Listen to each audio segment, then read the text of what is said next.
सबसे पहले तो आप सब लोगों का बहुत बहुत स्वागत है।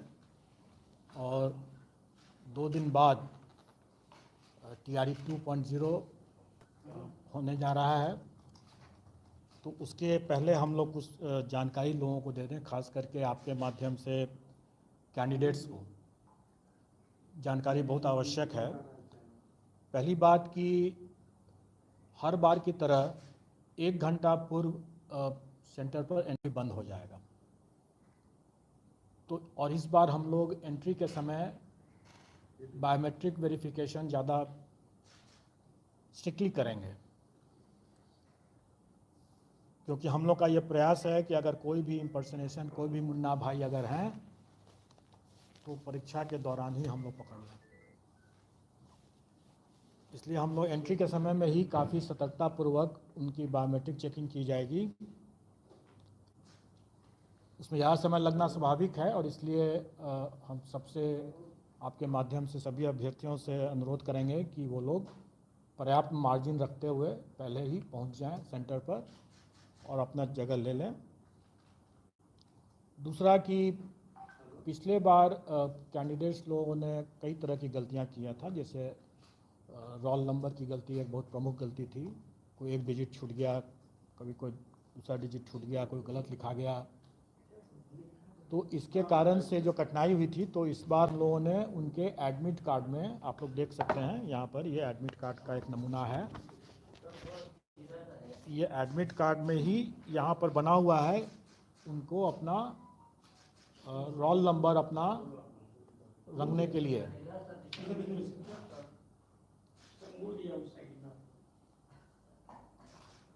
इसमें कोई ऐसा कोई अजूबा चीज़ नहीं है जिसके लिए आपको फ़ोटो खींचने की ज़रूरत पड़े, लेकिन ये उनके लिए है कि अगर वो अपने घर पर बैठे हुए ठंडे दिमाग से, क्योंकि एग्ज़ामिनेशन हॉल में प्रेशर में, तनाव में आकर के वो कई गलती कर देते हैं, इसलिए वो पहले ही अपना रोल नंबर लिख करके और गोला बना लें, गोला को रंग लें सही तरीके से। घर में है तो अपना जितने बार उसको करेक्शन करना अपना कर लें वो, और उसके बाद वो उसी को लेकर के आए वहाँ एग्ज़ामिनेशन हॉल में, और फिर वो उसी गोला के हिसाब से OMR शीट में गोला बैठाएं, तो गलती नहीं होगी, चांसेस कम है गलती होने का। दूसरा, पिछले बार हम लोगों ने देखा था कि वो सब्जेक्ट कॉम्बिनेशन गलत डाल दिए, और हम लोगों के पास में ऐसे कंप्लेन भी आते हैं कि भाई हमने तो ये, हमारा तो नंबर कम हो गया, लेकिन कई लोगों ने जैसे हिंदी और उर्दू बांग्ला जो भी सेलेक्ट करना था तीनों रंग दिया है। अब आप सुनते रहिए उसमें बैठ कर कि कौन सही है कौन गलत है, और उसके नेचुरली अगर उसका सिलेक्शन नहीं हुआ तो अब कंप्लेन का रोने लग की स्थिति हो जाती है। तो उन सब चीज़ों को ध्यान में रख करके हम लोगों ने इस बार पहले ही साफ कर दिया कि हम आवेदन में जो लेंगे, जो आप ठंडे दिमाग से, चूँकि आप आवेदन भर रहे हैं तो आप ठंडे दिमाग से अपना भर रहे हैं, जो भी सब्जेक्ट कॉम्बिनेशन चुन रहे हैं आप उसी समय चुन लें आराम से। और एग्जामिनेशन हॉल में हम कोई सब्जेक्ट कॉम्बिनेशन आपसे नहीं पूछेंगे, क्योंकि हम पूछते हैं आप गलती करते हैं, फिर उसके बाद कॉम्प्लिकेशंस होता है। आपकी सहूलियत के लिए, मतलब अभ्यर्थियों की सहूलियत के लिए, कि उसने क्या सब्जेक्ट कॉम्बिनेशन चुना है। वैसे तो हम लोग ने एडमिट कार्ड इतना नज़दीक है इसलिए उसको याद तो होना चाहिए कि उसने क्या चुना है, लेकिन फिर भी अगर वो भूल गया कि हमने क्या चुना था, तो यहाँ पर जैसे मैं दिखा रहा हूँ कि यहाँ पर इसका सोशल साइंस का पेपर जैसे है, तो उस नमूना है, ये वैसे रियल केस ही है लेकिन है नमूना के लिए है। हिस्ट्री एंड पॉलिटिकल साइंस, इसमें उसका कॉम्बिनेशन अंकित है। तो कहने का मतलब यह है कि अगर कोई भूल भी गया हो, अगर वो कि उसको हिस्ट्री पॉलिटिकल साइंस क्या कॉम्बिनेशन चूज़ करना है, किसका आंसर देना है, क्योंकि इसके बुकलेट में हिस्ट्री का भी क्वेश्चन रहेगा, पॉलिटिकल साइंस का भी रहेगा, ज्योग्राफी का भी रहेगा और इकोनॉमिक्स का भी रहेगा, लेकिन उसको करना है हिस्ट्री एंड पॉलिटिकल साइंस के।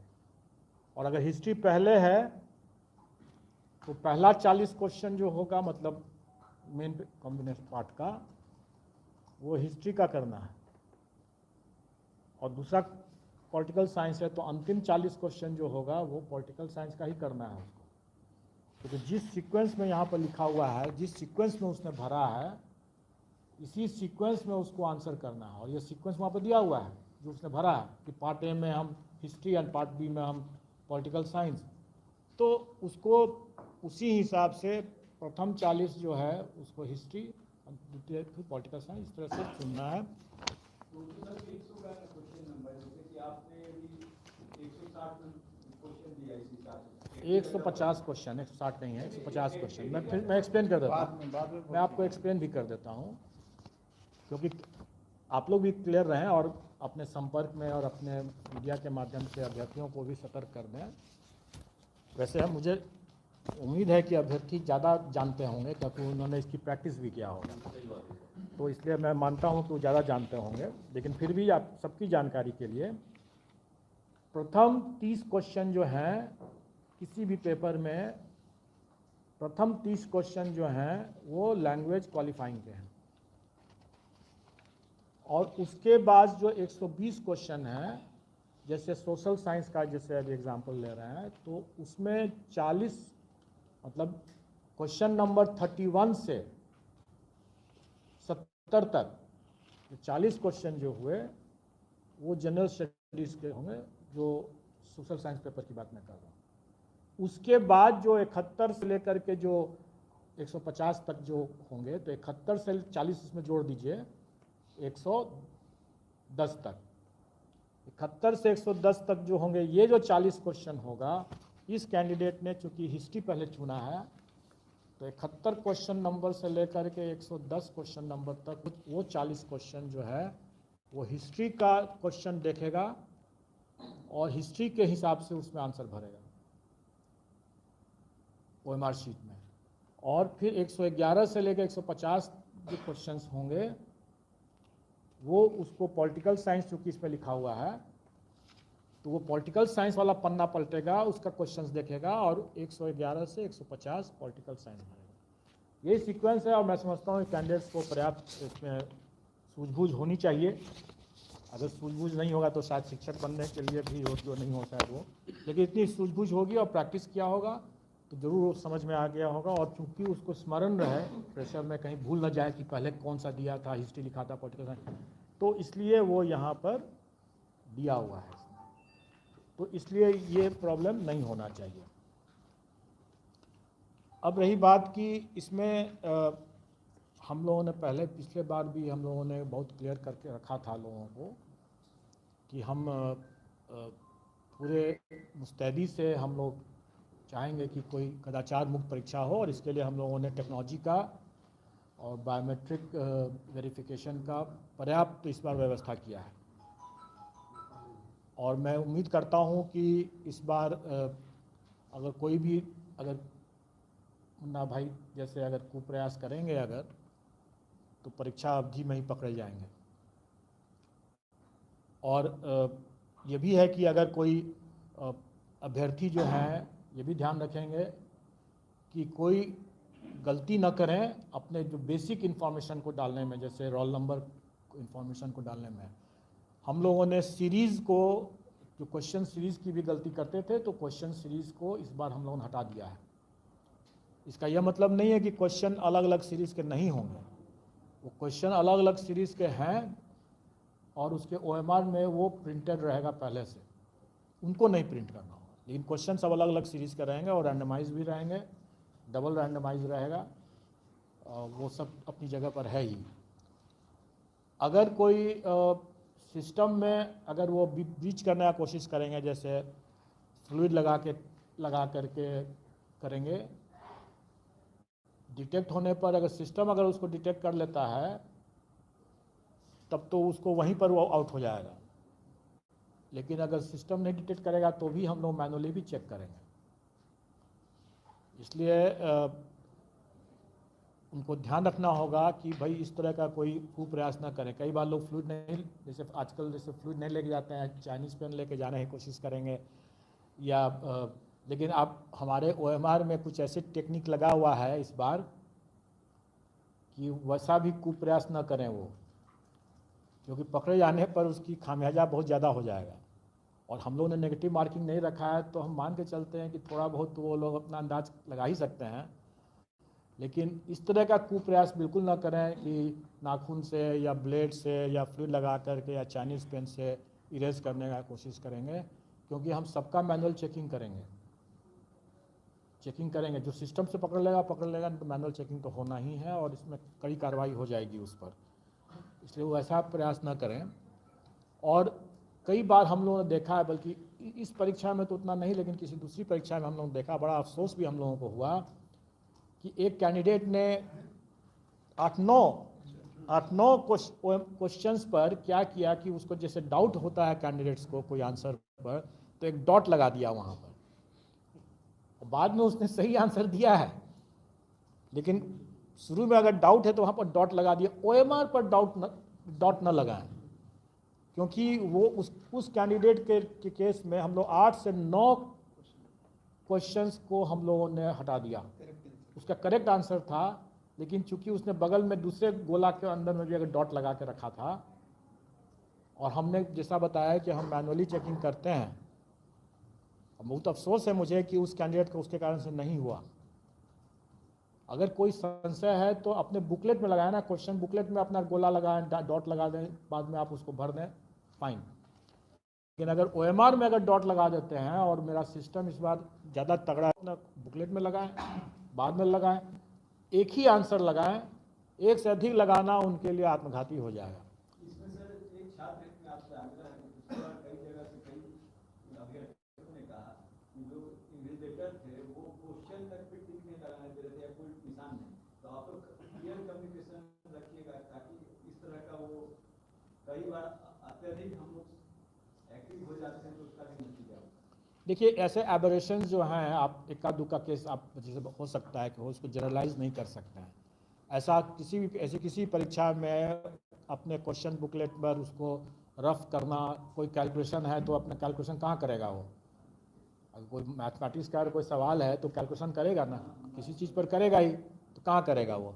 इसलिए वो चीज़ नहीं है, वो एक बहुत एक्सट्रीम आप एग्जाम्पल दे रहे हैं, वो ऐसा कोई जनरलाइज नहीं कर सकते हैं उस चीज़ को। और मैं इसी संबंध में मैं एक जानकारी दे दूं कि आपने तो बताया कि वो ओवर एक स्ट्रिक्ट हो गए, लेकिन कुछ ऐसे जगह सेंटर्स में हम लोगों को हम लोग तो हमेशा परीक्षा लेते ही रहते हैं, उसके बाद भी कई परीक्षाएं हो चुकी हैं। और अभी आपकी जानकारी के लिए बता दूं कि एक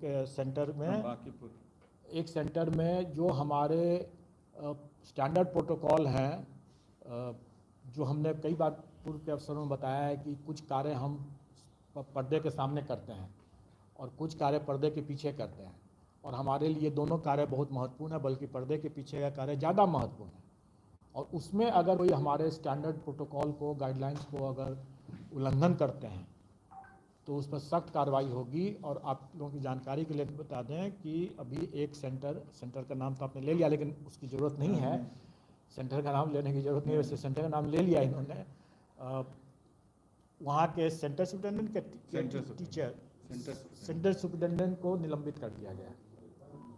वो हमारे एक स्टैंडर्ड प्रोटोकॉल का एक माइनर उल्लंघन था। लेकिन होता क्या है कि अगर माइनर उल्लंघन ही कभी कभी बहुत मतलब आत्मघाती हो सकता है, उसी के कारण से पूरी परीक्षा प्रभावित हो सकती है। तो इसलिए हम लोग अपने इस पर्दे के पीछे के गाइडलाइंस खास करके, उसमें अगर कोई एक भी माइनर चूक भी किया, और ये कैसे पकड़ा है, सेंटर सुपरिटेंडेंट ने अगर गलत किया तो वो तो अपने सेंटर में तो वो ऑल इन ऑल है, फिर भी कैसे पकड़ा गया? Very easy. पिछले बार से हम लोगों ने जो कैमरा TRE 1 से जो स्टार्ट किया कैमरा की व्यवस्था, वो आगे की सारी परीक्षाओं में कैमरा की व्यवस्था कर दिया। TRE 1 में नहीं पकड़े गए हैं, TRE 1 की बात नहीं है ये उसके बाद एक और परीक्षा हुई है, उस परीक्षा में उन्होंने लापरवाही बरता, हमारे जो स्टैंडर्ड प्रोटोकॉल हैं उस प्रोटोकॉल का उल्लंघन किया। वो छोटा परीक्षा ही था, लेकिन छोटी परीक्षा में ही अगर आप लापरवाही बरतते हैं तो ये एक बन जाता, कभी वो भर जाता है। आप ब्रेक बिना लगाए वो चले जा रहे हैं, जब तक चले जा रहे हैं तब तक चले जा रहे हैं, और एक्सीडेंट होगा, हम तो ब्रेक ही नहीं लगाए थे, बाकी सब चीज़ तो ठीक ही चला रहे हैं, है ना। सेंटर का नाम बता देते हैं, अब क्या आदमी का नाम नहीं बताया जाएगा, वो that is not correct. Centre का नाम बता दें। Bankipur girls high school, Bankipur girls high school. तो इसलिए वहाँ मैं सभी आपके मीडिया के माध्यम से सभी सेंटर सुपरिटेंडेंट को भी आगाह करना चाहूँगा कि हम लोग इस बार और ज़ीरो टॉलरेंस पर काम करेंगे। ऐसा नहीं है कि TRE-1 में माइनर प्रोटोकॉल सही तरीके से नहीं जानकारी होने के कारण से भी हो सकता है, इग्नोरेंस से भी हो सकता है और लापरवाही से भी हो सकता है। All is well that ends well की जो कहावत है, तो सब कुछ अगर ठीक से रहा तब तो ठीक ही रहा। लेकिन आदमी अगर कोई इंश्योरेंस कराता है तो किस लिए कराता है? सर उस संभावना को देख कर ही कराता है ना। कमला नेहरू का 2 वीक्षक को हम लोग यहाँ से उसको कार्य मुक्त किए हैं, स्पष्टीकरण भी किए हैं सर किसी हाँ नहीं, TRE-1 के बाद TRE-1 के बाद मैंने कहने का मतलब है कि जो पर्यवेक्षण हम लोग कर रहे हैं, जो हम लोग लगाए हैं, ऐसा नहीं है कि मुखौटा है। मेरे कहने का मतलब उस पर हम लोग एक्शन भी ले रहे हैं। TRE-1 के भी एक सेंटर को हम लोगों ने इस बार डिलिस्ट कर दिया। 2 सेंटर को डिलिस्ट कर दिया और उस पर शोकॉज ही पूछा गया है, इसलिए कि हम लोगों ने पाया कि इन्विजिलेशन जो है वो, आप लोग में से कुछ लोग हम समझते हैं कि कमांड एंड कंट्रोल रूम में उस समय होंगे भी, शायद आप लोग भी शायद देखे होंगे कि एक उस अभ्यर्थी पर हम लोग यहाँ से बार बार कह रहे हैं कि तुम उसको जाकर पकड़ो, दोनों बैठ करके आपस में बैठ करके मिलान करके लिख रहा है, और इन्विजिलेटर जाता था बार बार और उस जगह पर नहीं देख करके उसके दूसरे तरफ देखता रहता था। अच्छा सर, यहाँ से आप बोलते थे? यहाँ से हम लोग इंस्ट्रक्शन दिए हैं, फिर भी इन्विजिलेटर उस काम को नहीं कर रहा है, तब हम लोगों ने डिस्ट्रिक्ट मजिस्ट्रेट को वो पूरा वीडियो क्लिपिंग भेज दिया यहाँ से, और उस वीडियो क्लिपिंग फिर वहाँ से मजिस्ट्रेट लोग गए, उन दोनों अभ्यर्थियों को बाहर निकाला गया। वो तो खैर गए ही गए, उस पूरे सेंटर को हम लोग ब्लैक लिस्ट कर दिए। जिला बता दीजिए। छपरा जिला का है और दूसरा पटना जिला का।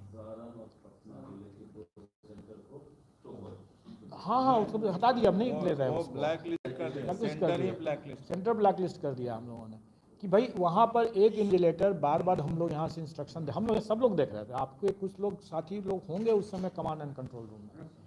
मैं इतनी बातें इसलिए बता रहा हूँ क्योंकि सभी कैमरा की नज़र में है, और इस बार हम लोगों ने कुछ अतिरिक्त कैमरा भी लगाया है, क्योंकि हमें जहाँ लगा कि जहाँ डार्क स्पॉट्स हैं उनको कवर करने के लिए हम लोगों ने बेहतर व्यवस्था करने के लिए किया।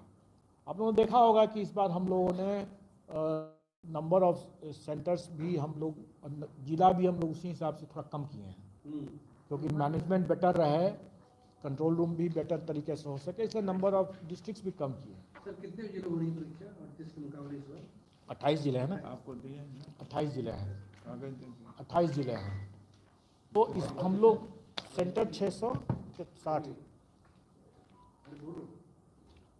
वो आंकड़े मिल जाएंगे, वो आंकड़े तो मिल जाएंगे एग्जैक्टली क्या, अलग अलग दिन अलग अलग भी है, क्योंकि पहला दिन तो बहुत कम है, सिर्फ पटना में ही है, फिर 8 और 9 अलग अलग संख्या सबसे ज़्यादा है, फिर 14-15 कम है, तो इसीलिए वो अलग अलग दिन अलग अलग सेंटर्स हैं। मैक्सिमम हम समझते हैं 660 गया, 660 गया। डिटेल सब सेंटर्स बता दें, डिटेल सब सेंटर्स जो है पटना में जो है, अलग अलग टोटल बता दीजिए, डेज वाइज। तो डेज वाइज बता दे रहे हैं।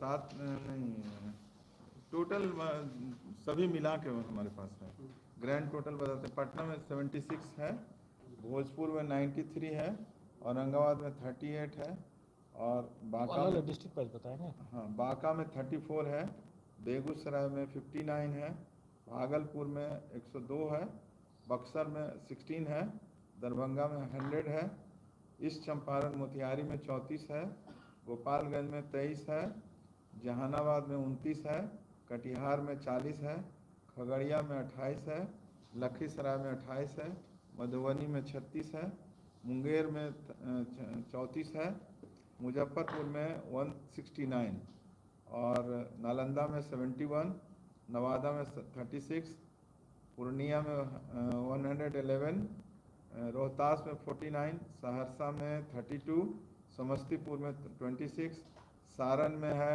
84, सीतामढ़ी में 29, सीवान में 41, वैशाली में 27, वेस्ट चंपारण में 29।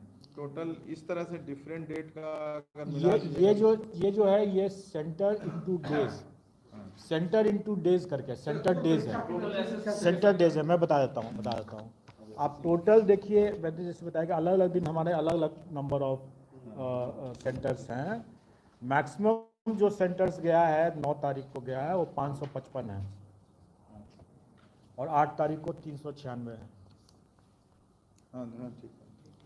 और ये जो अभी पहले जो ब्रेकअप जो दिया गया वो चारों जितने दिन है सभी दिन का मिला करके total number of centre into days जो हो रहे हैं वो दिया गया था। और अगर पूरे 555 जो हैं वो मैक्सिमम नंबर ऑफ सेंटर्स एक दिन हुआ है। अगर डेट वाइज नोट करना चाहते हैं तो 7 तारीख को 3 सेंटर है, पटना में ही है सिर्फ। हाँ 7 तारीख को नहीं 7 तारीख को 4 सेंटर है। सेंटर आपको डिस्क्लोज करना जरूरत नहीं है, कैंडिडेट को ही मालूम होना 8 तारीख को 396 है, 9 तारीख को 555 है, 10 तारीख को 151 है, 14 तारीख को 184 है और 15 तारीख को 184 है। टोटल सब मिला दीजिएगा तो 1474 है। 15 का 184 फिजिकल नंबर यही है। हाँ फिजिकल नंबर यही है, ये तो क्यूमुलेटिव नंबर। हाँ सेंटर वाला सेलेक्ट करवा दीजिएगा। हैं? आप ग्रुप कैसे डाल दीजिए? अच्छा ठीक है डाल देंगे। लेकिन उसमें समझने वाली बात है कि फिजिकल नंबर ऑफ सेंटर्स जो है वो 555 ही मैक्सिमम है। 555। और एक प्रश्न ये है कि बिहार के एक मिनट सर का पूरा हो जाने दीजिए तो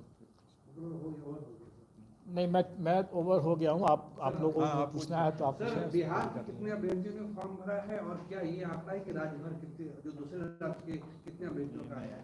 देखिए मैं नहीं एक मिनट ये राज्य विभाजन वाली बात मत करें आप, देश विभाजन वाली बात मत नहीं, करें। सर, लोग पूछते वो हैं। उसका जवाब मैं नहीं दूंगा, इसका डाटा उसका डेटा नहीं दिया जाएगा। महिला पुरुष बता दीजिए। महिला पुरुष बता वो ब्रेकअप अभी किया गया है, वो भी ब्रेकअप किया नहीं गया है। नियोजित टीचर का होगा।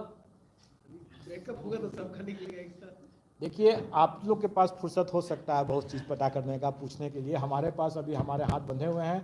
आपने देखा भी होगा कि अभी हम लोग और आज भी शायद एक रिजल्ट हम लोग निकालने जा रहे हैं जो काफ़ी चिर प्रतीक्षित था।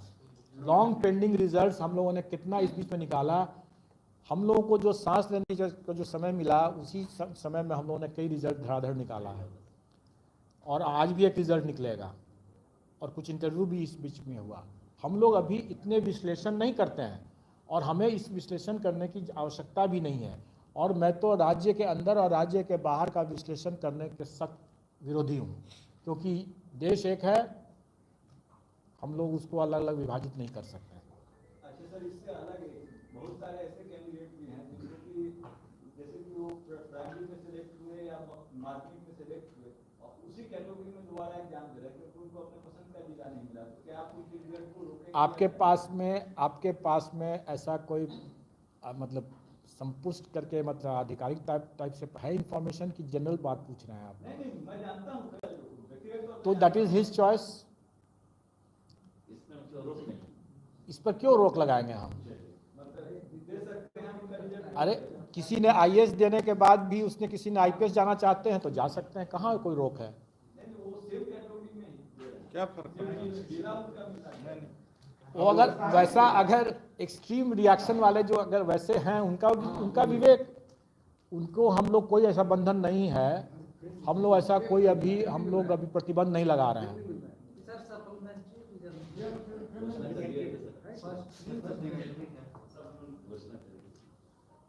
क्या सुनना चाहते हैं? कब तक रिजल्ट आ जाएगा? अच्छा किसी ने ये सोचा कि सप्लीमेंट्री रिजल्ट सेकेंड टीआरई 2 के रिजल्ट के साथ साथ निकालना ज़्यादा लाभकारी होगा या अभी निकालना ज़्यादा लाभकारी होगा? दोनों का 2 पॉइंट। बताइए दो बार। देखिए मैं इसको एक्सप्लेन कर देता हूँ। अगर कोई कैंडिडेट अगर मान लें अभी तो जैसे उन्होंने एक्सट्रीम एग्जांपल दिया कि ऑलरेडी उस कैटेगरी में मात्र जिला के कारण से दोबारा परीक्षा देने के लिए तैयार बैठा है, तो खैर वो एक्सट्रीम एबरेशन है, उसकी बात ना करें हम लोग।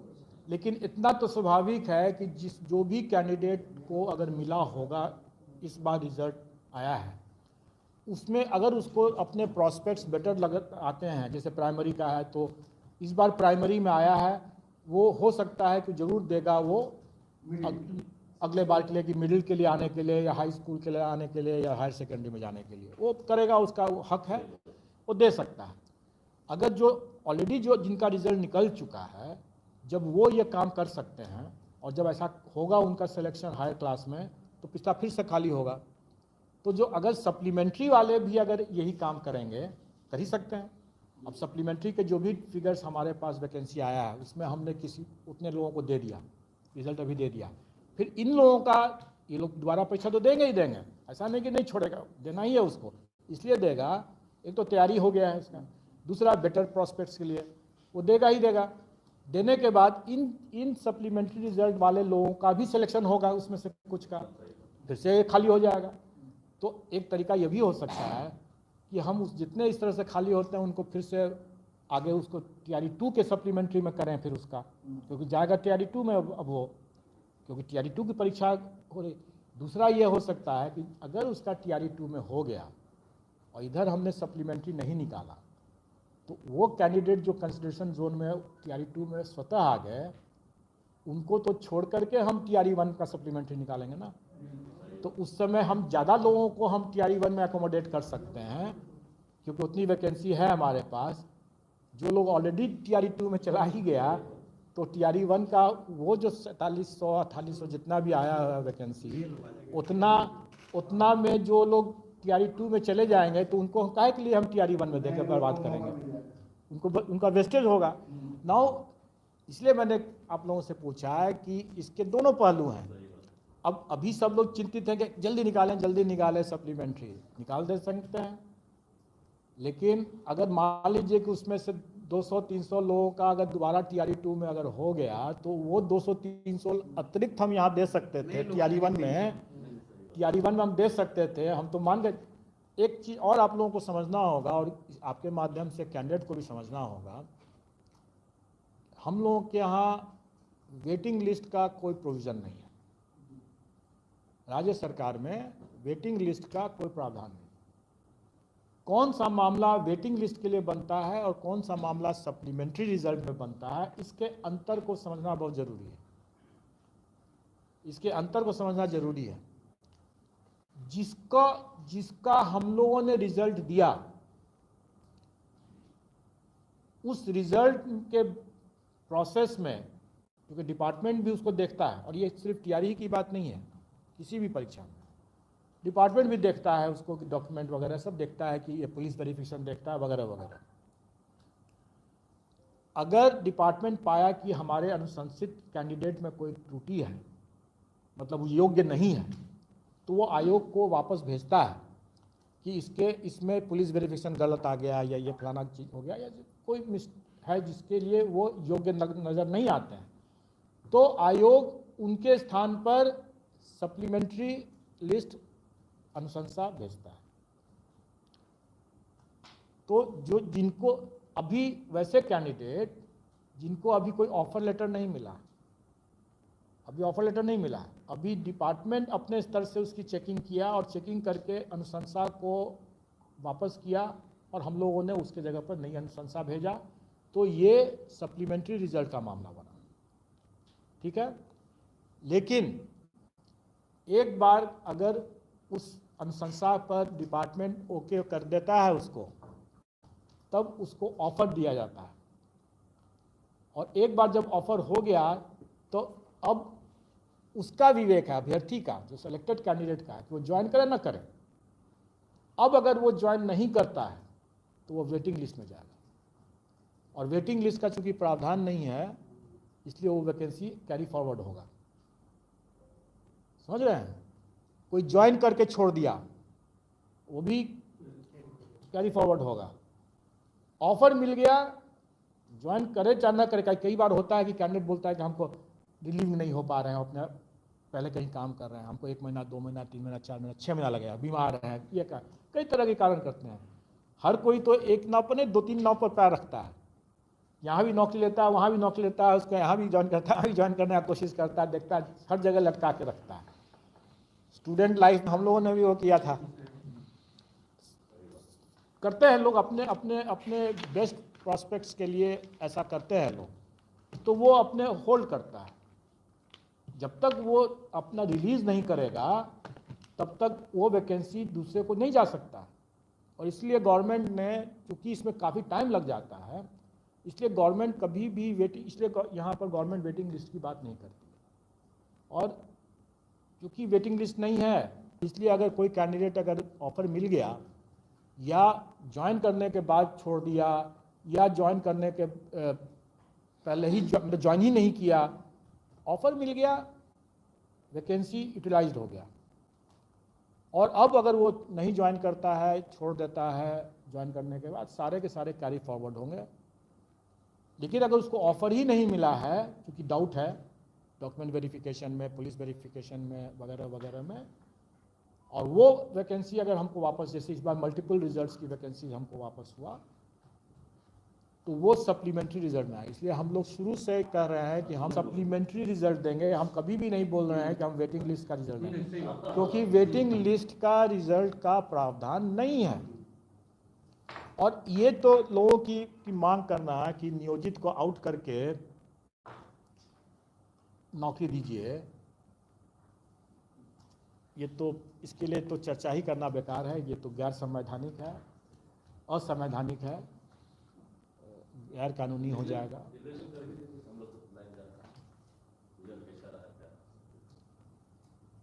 हम लोग रिजल्ट तब निकालेंगे जब हमारा तैयार हो जाएगा। और जैसे मैंने पहले ही बताया कि हमारे पास कई पेंडेंसी है और हमारी ये प्रायोरिटी में नहीं है। TRE 1 का सप्लीमेंट्री रिजल्ट निकालना मेरी प्रायोरिटी, टॉप प्रायोरिटी नहीं है।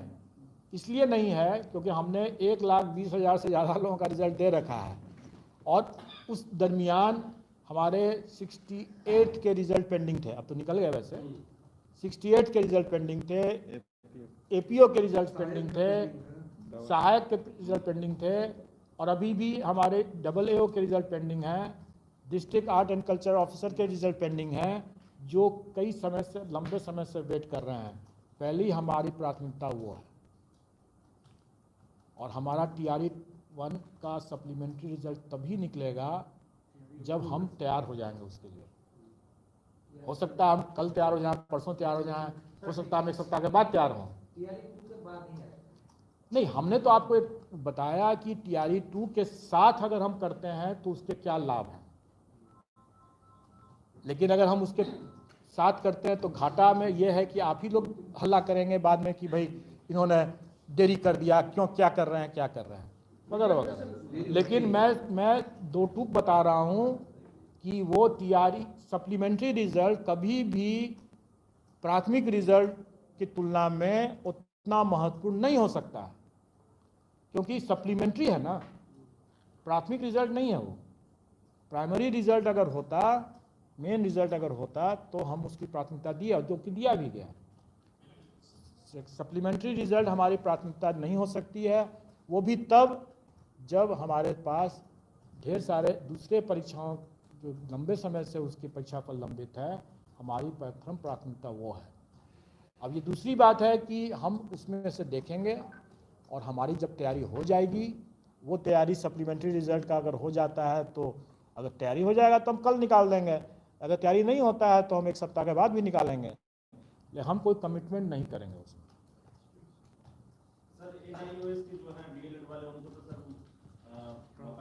देखिए, उसमें माननीय सर्वोच्च न्यायालय का जो आदेश है, और एक्चुअली NCT का जो गाइडलाइंस भी था, उस गाइडलाइन से NCT विचलित हो गया, अपने ही गाइडलाइन से विचलित हो गया। ठीक है, न्यायाधीश के आलोक में ही विचलित हुआ, जिस पर कि माननीय सर्वोच्च न्यायालय ने आश्चर्य भी व्यक्त किया। लेकिन वो प्रावधान क्या था? NIOS के द्वारा डिप्लोमा करने के लिए वो इस पृष्ठभूमि में था कि RTE जब आया तो उस समय कई शिक्षक पहले से कार्य कर रहे थे, और RTE में क्वालिटी एजुकेशन भी उसका एक इम्पॉर्टेंट एलिमेंट है। आरटी का।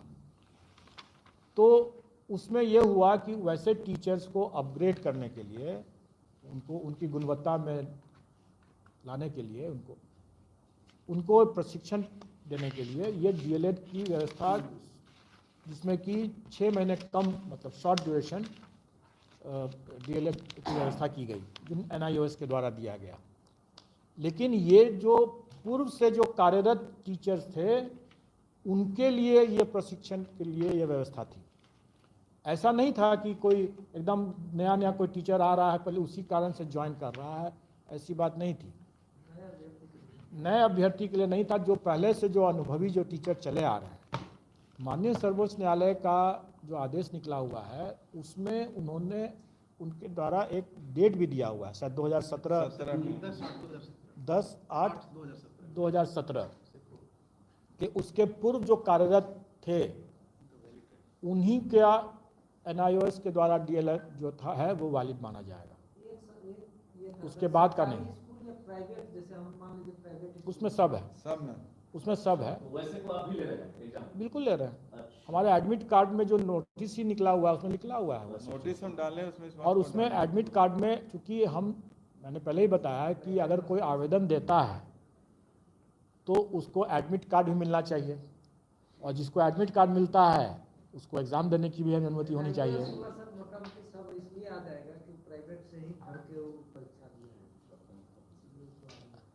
अगर कोई ऐसा फर्जीवाड़ा करते हैं तो वैसे पहले ही मैंने बताया कि बहुत से लोग फर्जीवाड़ा करके बीएड वर्सेस बीटीसी में अगर फर्जीवाड़ा करके आए हैं, आज नहीं तो कल पकड़े ही जाएंगे। फर्जीवाड़ा से देखिए, एक हमारा जो कानून की जो व्यवस्था है उसमें हम सबको निर्दोष मानते हैं जब तक कि वो निर्विवाद रूप से दोषी नहीं प्रमाणित हो जाता है। तो हम तो अभी उसको प्रथम दृष्टया हम उसको सही मानेंगे। अगर वो लिख के दे देता है, अंडरटेकिंग दे देता है, जिससे हम लोग एडमिट कार्ड में अंडरटेकिंग ले रहे हैं कि वो एनआईओएस का डीएलएड जो है उसका विधिवत रूप से है और माननीय सर्वोच्च न्यायालय के आदेश के आलोक में वो वैध है, यह अंडरटेकिंग लेने के देता है, उसके बाद ही वो उसका एडमिट कार्ड डाउनलोड होगा। अगर उसने गलत अपना अंडरटेकिंग दे दिया तो उसने गलत दिया है, और अब भी हम उस पर नहीं उसका अभी कोई इन्वेस्टिगेशन हम नहीं अभी कर रहे हैं। अभी हम उसको अलाउ करेंगे अपियर होने के लिए, लेकिन कालांतर में वो फंसेगा। अगर उसने गलत दिया है तो कालांतर में फंसेगा। कैसे फंसेगा सर? जैसे मान लीजिए सर, हम सब स्कूल में हम पढ़ाते नहीं है, लेकिन हम वहाँ से ले लिए कि हम पढ़ा रहे हैं और हम परीक्षा दे दिए एनआईओएस से। चोर तब तक चोर है जब तक पकड़ा जाता है, तभी वो चोर है, अदरवाइज चोर नहीं है वो। नहीं, उसका भी अगर वो प्रमाणित हो जाएगा तभी ना आप कहेंगे कि फर्जी है वो। आप अपनी आशंका से ऐसे नहीं कर सकते हैं कि वो फर्जी है। जब प्रमाणित हो जाएगा तो फर्जी है, जब प्रमाणित हो ही गया, जब प्रमाणित हो गया तो पकड़ा जाएगा वो। सीधी सी बात है। आपके ऐसे ही कहने से कि वो गलत है नहीं ना हो सकता है। ये नया जो बिहार बोर्ड का बना है परीक्षा भवन, जिसकी क्षमता 20,000 प्लस है, उसमें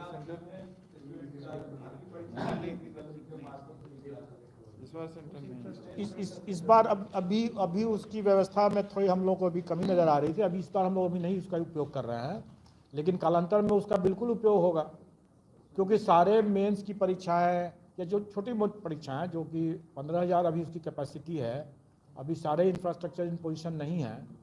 जब हो जाएगा तो बिल्कुल उसमें होगा। और लास्ट क्वेश्चन सर, क्या ये माने कि इस साल के अंत तक आप ये सीआरटी 2 का रिजल्ट दे देंगे? अगर आप ये चाहते हैं कि हम लोग यहीं पर मतलब 24 घंटा काम करें, 15 दिन 24 घंटा काम करें, तब भी शायद न हो। हमारे लिए 48 घंटा कर दीजिए, मैं दे दूंगा। जनवरी लास्ट तक सर। जब ये बातें हुई थी कि तुम मुझे खून दो, मैं शिक्षक आंदोलन करने लगे। बात तो सही है। रीजनेबल डिमांड जो है वो रीजनेबल होना चाहिए। ऐसे ही डिमांड रेज करने के लिए डिमांड नहीं होना चाहिए। 31 जनवरी या फिर फरवरी, 15 फरवरी ऐसा टेंटेटिव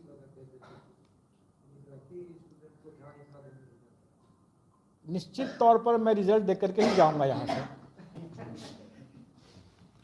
अभी अभी अभी आप सब लोग से मैं यही अपेक्षा करता हूं कि जैसे मीडिया तो सबके आंख नाक कान होते हैं, हमारी परीक्षाएं होने वाली हैं, आप लोगों का भी एक बहुत महत्वपूर्ण रोल है इसमें। एक तो अभ्यर्थियों को आप अवगत कराएं और दूसरा आप भी हमारे आंख नाक कान हैं, तो आप भी मुझे बताएं अगर परीक्षा केंद्रों में अगर कुछ प्रॉब्लम है। अगर कैमरा तो लगा हुआ है लेकिन आपके जैसा इंटेलिजेंट कैमरा तो हमारे पास नहीं है ना, आप तो घूम घूम करके देख रहे हैं, लोगों से पूछ भी रहे हैं। तो आप बताएं मुझे, अगर उस समय अगर आप लोगों को शिकायत अगर आती है तो आप लोग मुझे बताएं और फीडबैक दें।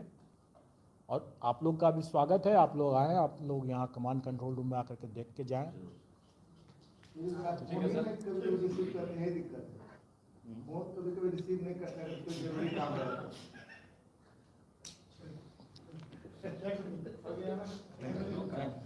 धन्यवाद।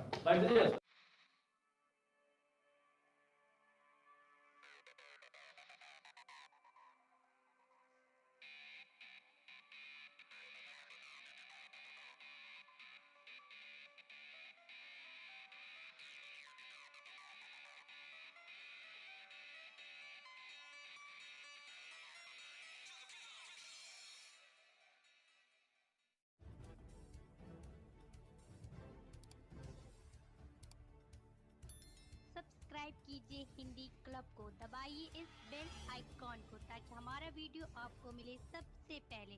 शेयर करें अपने दोस्तों के साथ ताकि वो भी इसका लाभ उठा सके। ये सब बिल्कुल फ्री है।